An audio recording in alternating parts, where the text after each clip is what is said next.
পৃথিবীর সবচেয়ে গুরুত্বপূর্ণ বিষয় হচ্ছে সময়, যা আমরা ঘড়ির মাধ্যমে বুঝতে পারি।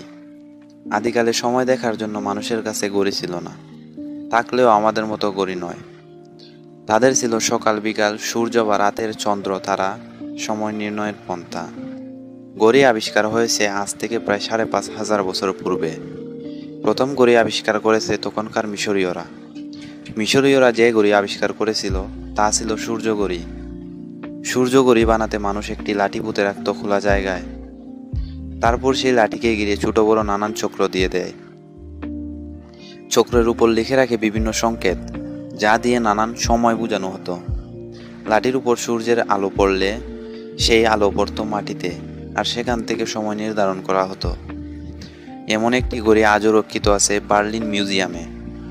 বাইবেলের ওল্ড টেস্টামেন্টেও এই ঘড়ির কথা উল্লেখ রয়েছে। সেখানে এই ঘড়ির নাম রয়েছে ডায়াল অফ আহাজ, কারণ তখনও ইংরেজি ক্লক শব্দটি উদ্ভব হয়নি। মাত্র ৭০০ বছর আগে ল্যাটিন শব্দ ক্লক্কা থেকে ক্লক শব্দটি এসেছে। ক্লক্কা শব্দের অর্থ হলো ঘণ্টা। তো বন্ধুরা, আজকে যদি আপনারা ঘড়ি আবিষ্কারের ইতিহাস জানতে চান তাহলে ভিডিওটি শেষ পর্যন্ত দেখুন। মানুষ সূর্য ঘড়ি দ্বারা দিনের সময় জানতে পারলেও রাতের সময় জানতে পারত না, কেননা রাতে সূর্য থাকে না। ফলে জার্মানিদের হাতে আবিষ্কৃত হলো তারাঘড়ি। তারাঘড়ি মূলত আকাশের একটি তারা, যা দেখতে ডাব্লিউ এর মতো। এটা আকাশের উত্তর দিকে উঠে আর ধীরে ধীরে দক্ষিণ দিকে যায়। এমনকি এ তারাটি মেরুকে কেন্দ্র করে ঘড়ির কাঁটার মতো ঘুরতে থাকে। তারপর খ্রিস্টপূর্ব ১৪০০ সালে আবিষ্কার হয় জলঘড়ি। জলঘড়িও আবিষ্কার করে মিশরীয়রা। ঘড়িটা এমন ছিল যে ফ্যানেলের মধ্যে জল ভরা হতো, আর সেই ফ্যানেলের নিচে লাগানো হতো এক সরু পাইপ। ফ্যানেলের জল ওই সরু পাইপ বেয়ে বেয়ে পড়তো একটি জারে। সেই জারের মধ্যে একটা হালকা কর্ক রেখে দিত তারা। পাত্রের অপর প্রান্তে লাগিয়ে দেওয়া হতো চাকাযুক্ত একটি সময় নির্দেশক কাঁটা। ফ্যানেল থেকে ধীরে ধীরে পানি চলে আসতো জারে। জারে যত জল পড়তো ততই কর্ক বেশি উঠত। সেই সঙ্গে সময় নির্দেশক কাঁটা ঘুরতে আরম্ভ শুরু করত, যা বলে দিত সময়।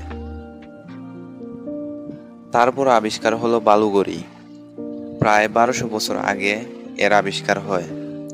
বালুঘড়ি ছিল কিছুটা জলঘড়ির মতো, তবে এ ঘড়ির জন্য প্রয়োজন হয় একটা ফানেল, যার মাঝখানে চ্যাপ্টা।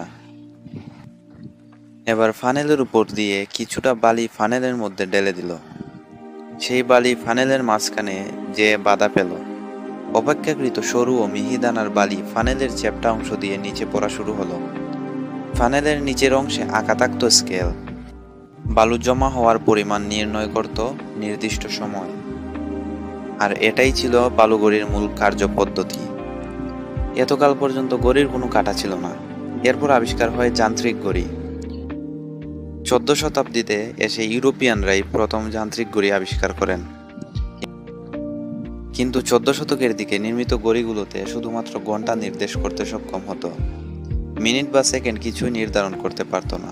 সঠিক ও নির্ভুল সময় নির্ণয় হতো না। অবশেষে ডাচ জ্যোতির্বিদ ক্রিশ্চিয়ান হাইজেন্স ১৭৫৭ সালে সম্পূর্ণ নির্ভুলভাবে মিনিট, সেকেন্ড ও ঘন্টা নির্দেশকারী উন্নত মানের যান্ত্রিক ঘড়ি নকশা করেন। হাতঘড়ি একটি ক্ষুদ্র ঘড়ি, যা একটি ফিতার মাধ্যমে কোনো ব্যক্তির কবজিতে যুক্ত করা হয়। নিরীক্ষণ করা সময় এবং দিন, তারিখ, মাস এবং বছর কখনো কখনো প্রদর্শন করে। ১৫২৪ খ্রিস্টাব্দে পিটার হ্যানেলিন প্রথম পকেট ঘড়ি তৈরি করেছিল। ১৯০০ খ্রিস্টাব্দের পূর্বে অধিকাংশ ঘড়ি ছিল পকেট ঘড়ি, যা শেকলের মাধ্যমে পকেটের সাথে আটকে রাখা হতো। ১৯৭০ সালের পূর্বে সমস্ত ঘড়িতে একটি ঘূর্ণায়মান ঘণ্টার কাঁটা এবং দীর্ঘতর মিনিট কাঁটার সঙ্গে একটি নম্বরযুক্ত ডায়াল ছিল। ১৯৯৭ সাল থেকে ডিজিটাল ঘড়ি বাজারে আসে। ডিজিটাল ঘড়িতে সময় রাখতে ভেতরে ক্ষুদ্র কম্পিউটার রয়েছে। এতে ডায়াল কাটার পরিবর্তে একটি ডিজিটাল ঘড়ি একটি সংখ্যা হিসেবে সময় দেখায়। আর এভাবেই আস্তে আস্তে ডিজিটালাইজড হয় আমাদের হাতের পরা ঘড়ি এবং বাড়িতে ইউজ করা দেয়াল ঘড়ি। এখন আপনাদের মনে প্রশ্ন আসতে পারে যে সময় কিভাবে নির্ধারিত হয়েছিল।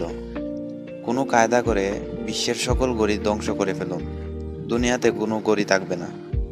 এখন কয়টা বাজে সেটা ঘড়ি দেখে বলতে পারবেন না, দুনিয়াতে কোথাও ঘড়ি নেই। তেমন পরিস্থিতি হলে সময় কি থেমে যাবে? না, সময় থামবে না। ঘড়ি না থাকলেও সময় চলবে, চলতেই থাকবে। ঠিক তেমনি ঘড়ি আবিষ্কার হওয়ার আগেও সময় ছিল। প্রথম যে লোকটি বাটখারা বানিয়েছে সে কিভাবে ওটার ওজন মেপেছিল, কিভাবে বুঝেছিল যে ওটার ওজন 1 কেজি? তখন তো দুনিয়াতে অন্য কোনো বাটখারা ছিল না। যে লোকটা প্রথম বাটখারা বানিয়েছে সে তার ইচ্ছা মতো যে কোনো একটি ওজনকে 1 কেজি নাম দিয়েছে।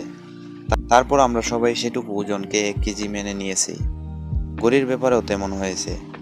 যে সময় গণনা বানিয়েছে সে তার ইচ্ছা মতন একটি সময়কে 1টা বাজে নাম দিয়েছে। আমরা সবাই সেটা মেনে নিয়েছি। এরপরে সেই অনুসারে ঘড়ি দিয়ে সময় গণনা চলে। তো বন্ধুরা, এই ছিল আমাদের আজকের ভিডিও। ভালো লাগলে লাইক করবেন এবং সাবস্ক্রাইব করে পাশে থাকা বেল আইকনটি বাজিয়ে দিবেন, যাতে আমাদের নতুন ভিডিওগুলো আপনাদের নোটিফিকেশনে যায়।